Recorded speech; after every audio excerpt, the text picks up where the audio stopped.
Simpleng luya at kayo po ay mapapaisip kung paano mangyayari po yon, pero kung hindi nyo ito gagawin ay hindi nyo po ito malalaman. Ito po isa sa mga subok na napakaswerte, basta't ikaw po ay may 100% na paniniwala sa mga ganitong mga pamamaraan ay walang imposible mga bossing. Makakamit lahat nyo po ang inyo po mga pinapangarap, sabayan palalo ng sipag at tiyaga at pananalig sa mahal na Panginoon. Proven po ito mga bossing. Ganito po inyo pong gagawin mga bossing, kumuha po kayo ng luya.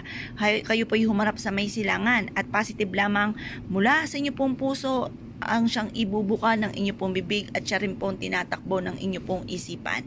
Ito pa mga bossing ko yung makakatulong upang sa ganon, mas higit po kayo na maka-attract ng swerte mga bossing. Proven po ito mga bossing, basta't may 100% kang paniniwala sa mga gantong mga pamamaraan mga bossing.